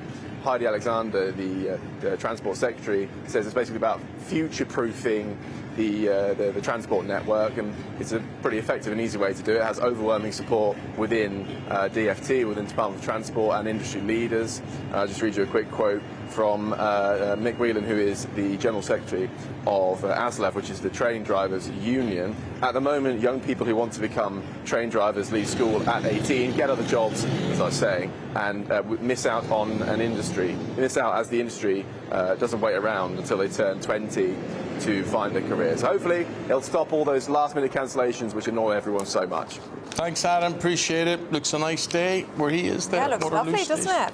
I think it is cold, though. GB News, the People's Channel. Westminster's full of talk, but out here, it's the real world. Am I allowed to talk now? No, that's it. This is where it matters. Real people and real lives. That's what politics is all about. The fact has Trump made a good start? No. Straight answers, no spin, and just a couple of pints. How many fingers have I got up? About 10. So join me for Lee Anderson's Real World every Friday at 7 p.m. only on GB News. The People's Channel, Britain's news channel.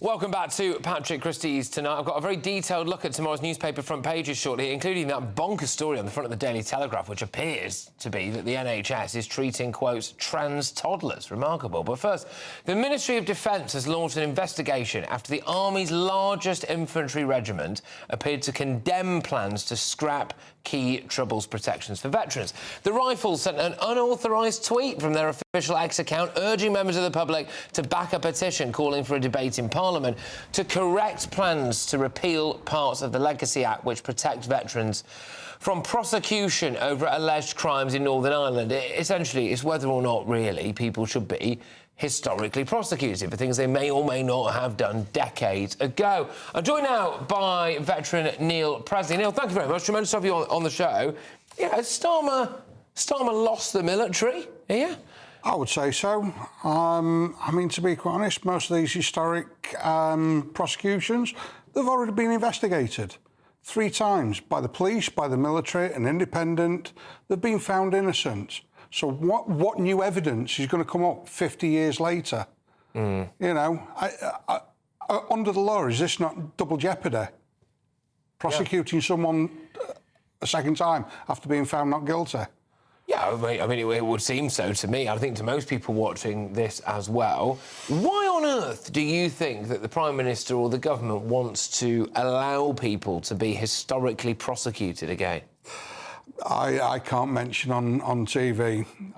To be quite honest, I don't think the man has got any support for the British forces. I mean, that farce of a Tea Party at Downing Street last week. What do you mean? Is that for the VE Day, you know, celebrating the thing of the forces. And then all of a sudden, oh, yeah, they fought in the World War, but, hey, anything afterwards, let's prosecute them for.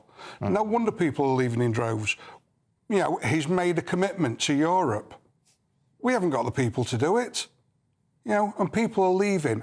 I actually work for Veterans Mental Health Team. Right. This is going to trigger a lot of people. You know, after spending 6.5 years in Northern Ireland myself, I'm waiting for a knock on the door. How's that for you, to live with that? I've been living with it for such a long time. If it wasn't for Johnny Mercer and the Conservatives and the last government putting it in law that we can't, that, you know, that these prosecutions are going to stop, you know, why is he now repealing it? And so you have had friends, haven't you, that have had that knock on the door? Yeah. And then been tried and tried and tried again for something that they say they've never done and already been found not guilty of? Yeah. I mean, Dennis Hutchins, who died a couple of years ago, whilst being prosecuted, and then found not guilty again. And that's when the prosecution stopped. I know a couple of Chelsea pensioners were actually dragged out of the hospital and questioned. You know, you're talking 50, 60 years ago. This is disgusting, though, isn't it? A lot of people watching and listening to this now will think this is absolutely disgusting because, as well, a lot of these decisions about, oh, we're going to prosecute this person or let's look at this particular incident from 50 years ago in the cold light of day in a stale, stuffy Belfast courtroom or whatever it is, are being looked at by people who've never held a gun, never been to war, never know what it's like out there as well. It just seems like the whole thing's very unfair. It is unfair. I mean, to be quite honest, most of us that spent any time in Northern Ireland, we've living with it for the rest of our lives. You know, hypervigilance, paranoia, you know, always constantly looking, anxiety of what's around the corner, because it was an urban battlefield. You never knew who your enemy was. So, you know, it could have been a child, it could have been a woman, it could have been anybody, you know, and to have to face that and be dragged through the courts and remember all that. Just one more, please, if that's OK, which is that we keep being told that we're now entering this very, very dangerous period. You've got Putin, you've got China, you've got whatever's going on elsewhere, all of that stuff, and that we now might be needing our military more than ever. Well, we've run them into the ground. We are now rounding up several people who are, in some cases, in their 80s and making them try to face trial for things they say that they've never done. I mean, would you fight for Britain again now? Not Cat and Owl's chance, and 90% of the people I know would never stand for this country. But this what it's like now? No. They would not, you know. I mean, we've said as veterans, you know, if it came to war, we're too old to chase after the enemy. Stick us on a chair in a hill and point us in the right direction. We're not going to run. Let them come at us. We wouldn't even do that now. Right. Not for this country. Not for the way it's been run. But you would if you thought that things changed. If you could see that maybe there was, you know, something going forward. Yeah. It was worth fighting for. Yeah. Yeah. If it was something worth fighting for. All right, well, look, hey, thank you very much, Neil. Tremendous to have you on the show. And thank you for everything that you've done in Northern Ireland and presumably elsewhere as well. But cheers, mate. Thank you very much. Neil Presley there. Speaking about the government's decision to change the Legacy Act, the Northern Ireland Minister, Hilary Benn, said the previous government's Legacy Act has been found to be unlawful in a number of respects by our domestic courts.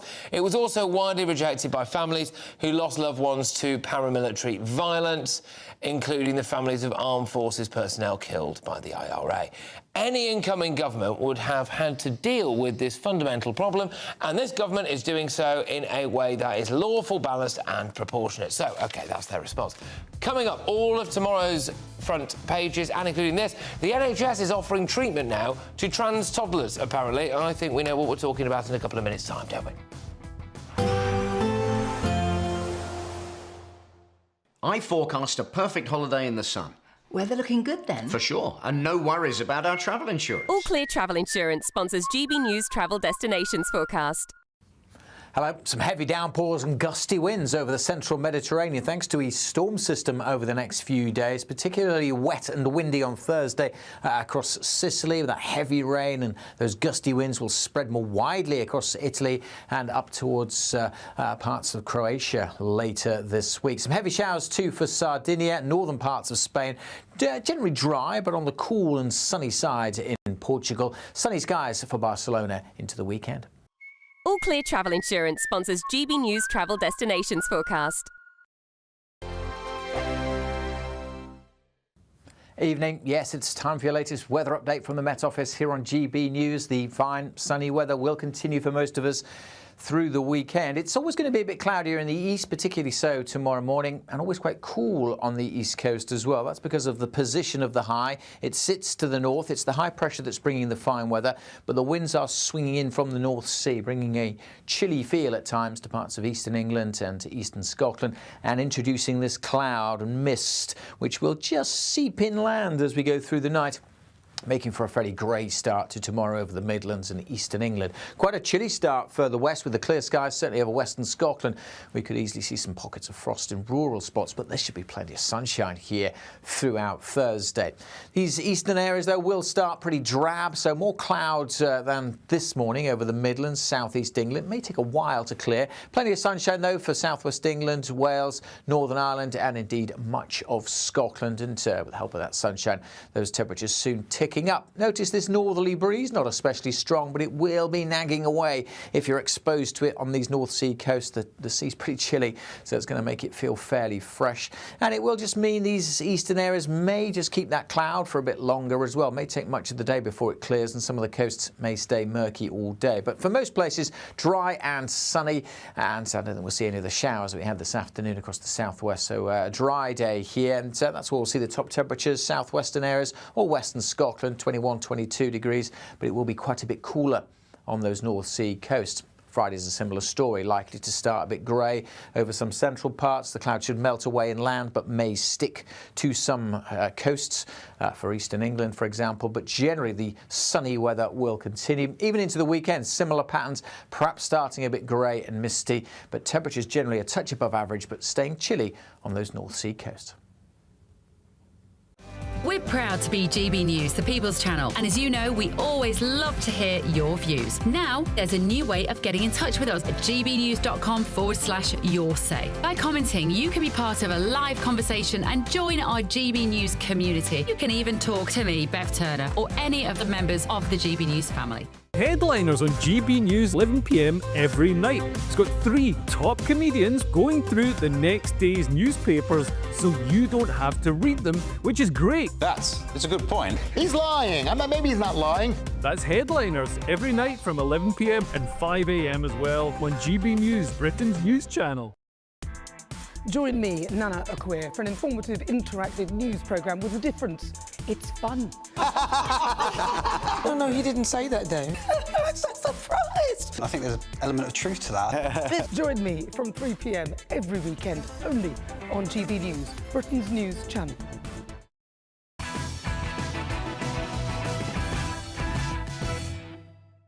Welcome back to Patrick Christys Tonight. I have got tomorrow's newspaper front pages. There are some corkers on here. We start with the Eye. UK food and drink prices set to rise in blow to Starmer's cost of living plan. There's more bad news for Starmer. We've got the Mirror. Dream hole to jail hell. Family's anguish as 18-year-old who went missing in Thailand is found in an Eastern European prison. She's a British teenager. She vanished in Thailand. She was locked up on drug charges. She's called Bella May Cully, 18. She's accused of smuggling cannabis. It seems to be a bit of a mystery. Lots to discuss there. Let's go to the Daily Express.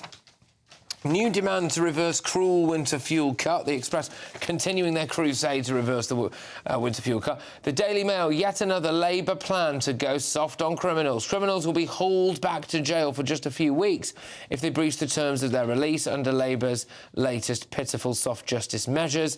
Justice Secretary Shabana Mahmood is introducing a standard 28-day recall period for prisoners who break their conditions. But this is the one that we're zoning in on now. It's the Daily Telegraph. NHS offers treatment to, quote, trans toddlers. Under 7s to be seen by specialist gender clinics as guidance is altered.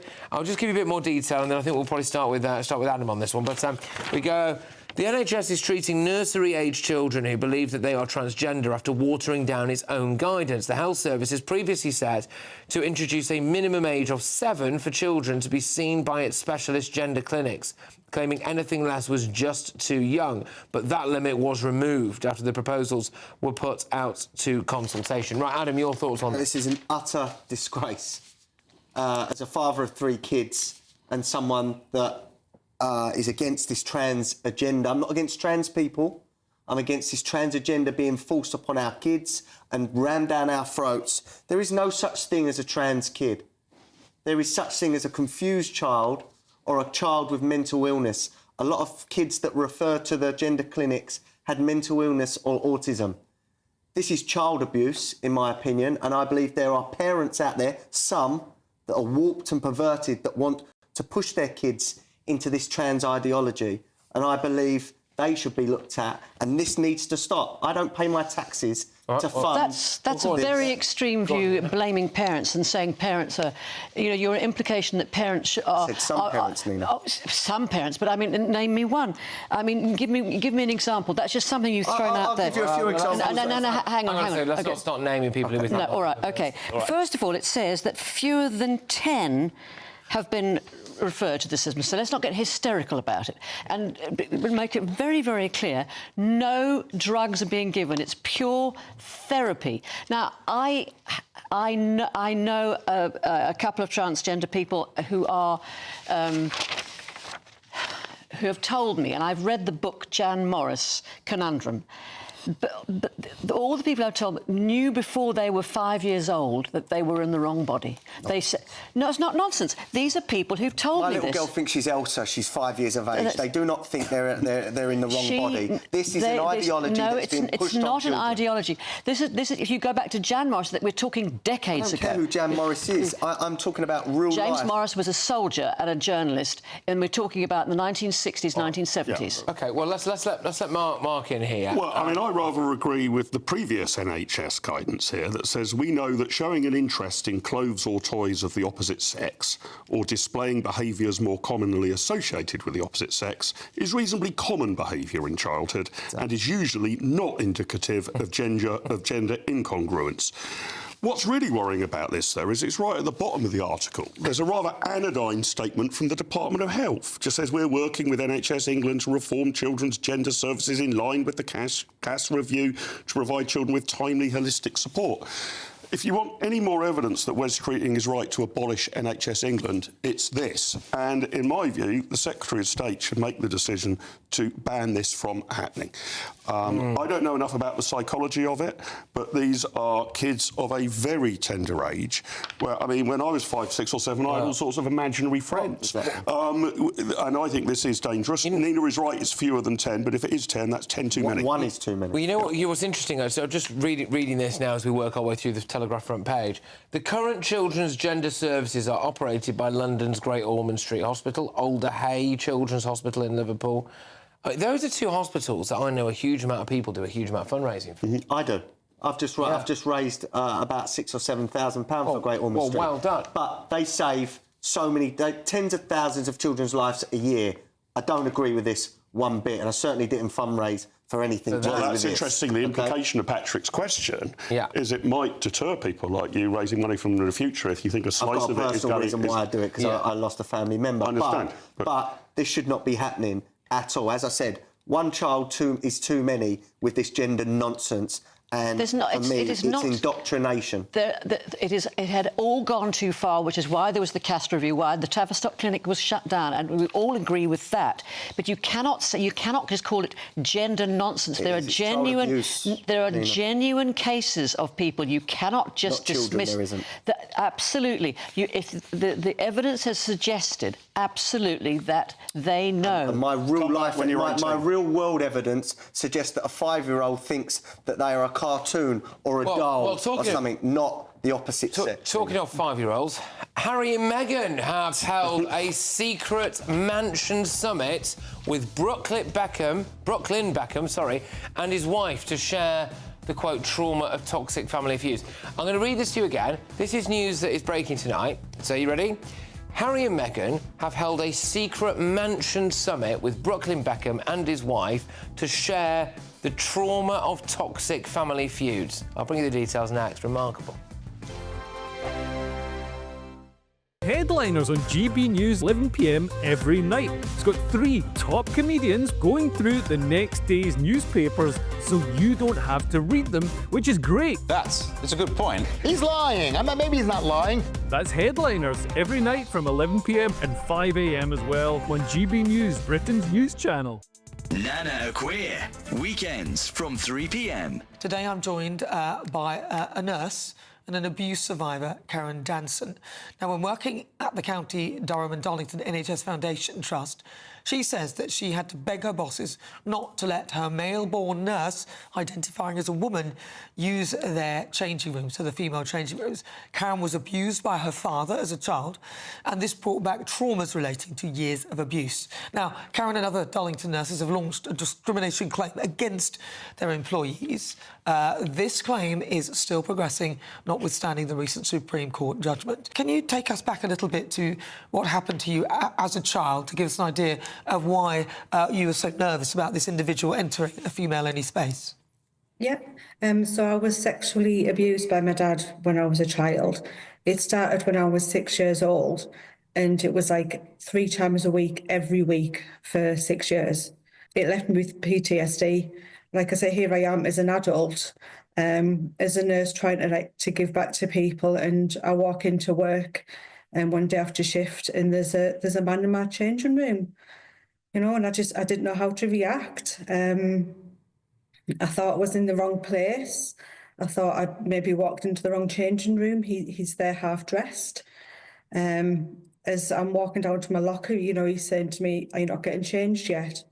And I was like, "No." And then he asked me again, and I started panicking, thinking, you know, why is he asking me if I want to get changed? Is he wanting to provoke a reaction?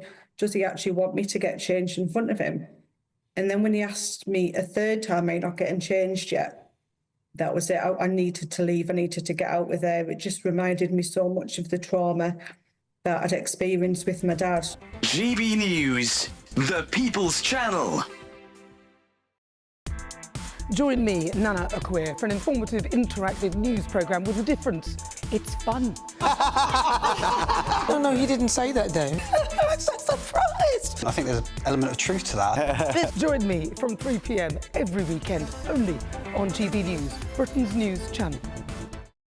We're proud to be GB News, the People's Channel. And as you know, we always love to hear your views. Now, there's a new way of getting in touch with us at gbnews.com/your say. By commenting, you can be part of a live conversation and join our GB News community. You can even talk to me, Bev Turner, or any of the members of the GB News family.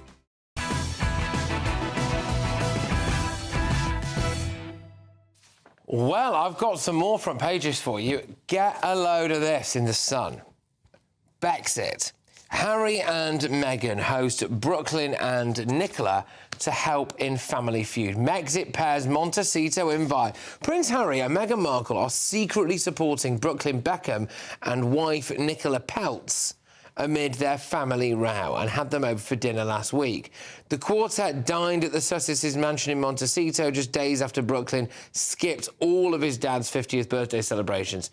Nina, you want to come in on this, don't you? Yes, I do, go on. because I've read the whole story and it is vindictive mischief. Oh, go on. You would imagine from that headline that Harry and Meghan rang up Beckham, Brooklyn and Nicole and said, come over, look, we've both got dads, we're worried about blah, blah, blah, here's what you can do, you're going through a terrible time.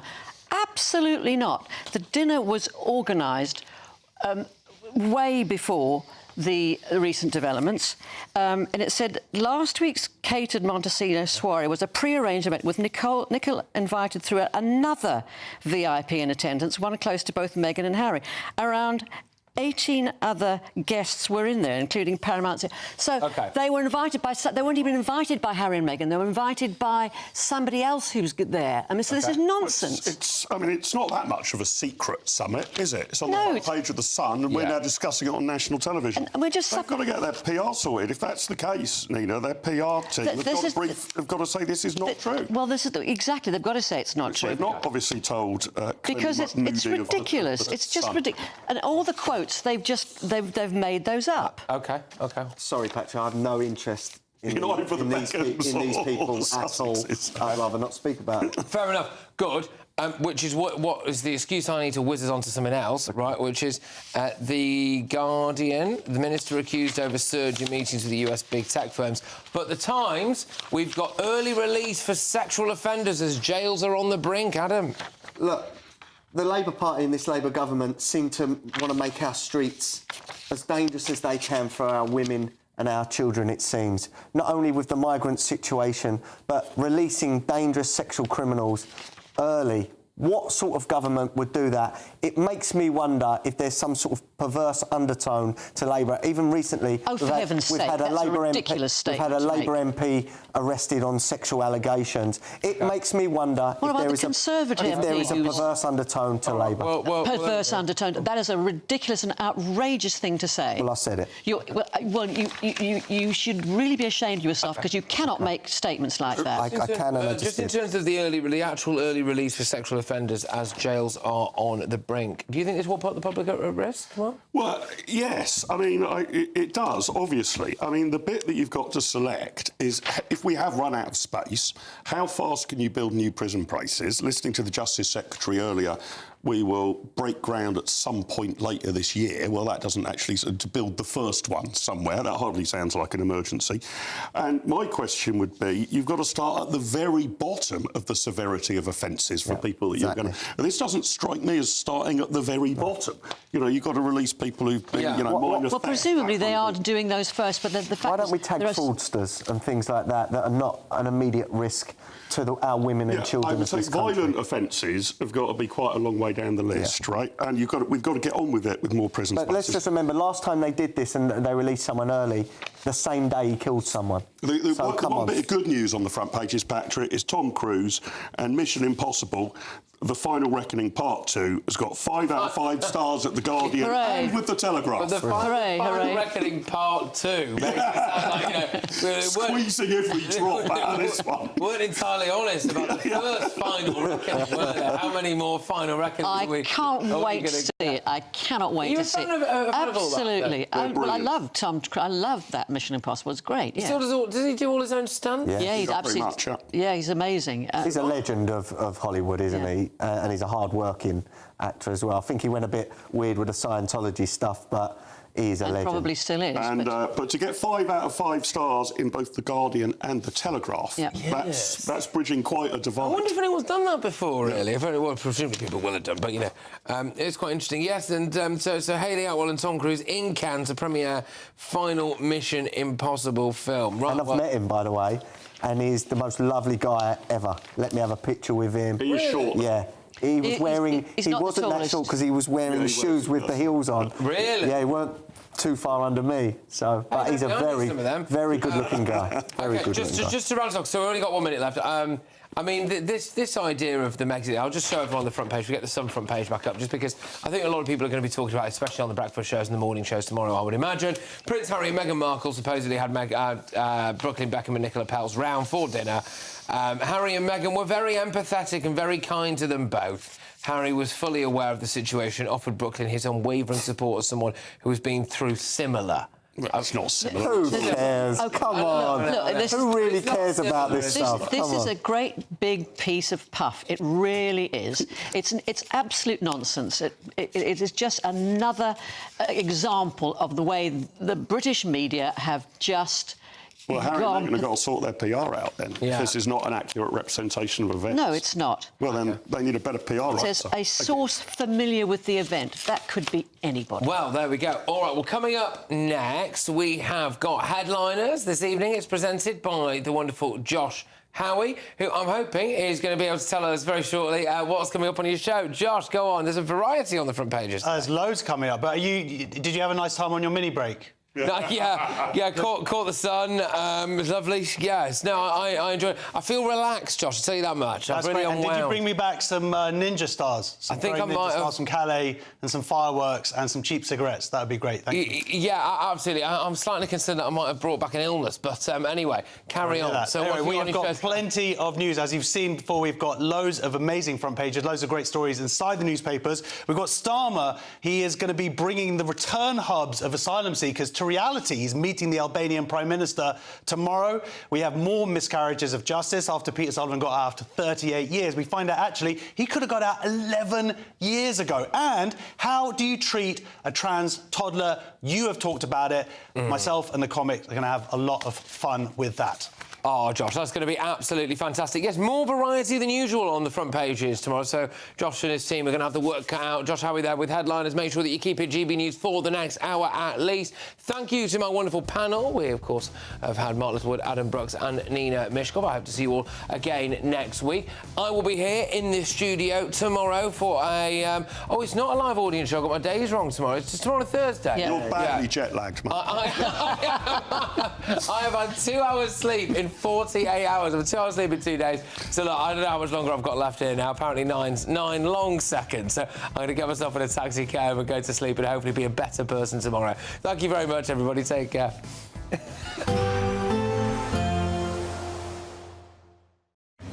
Even though we'll see a cloudy start, it'll be a bright outlook for the rest of the day.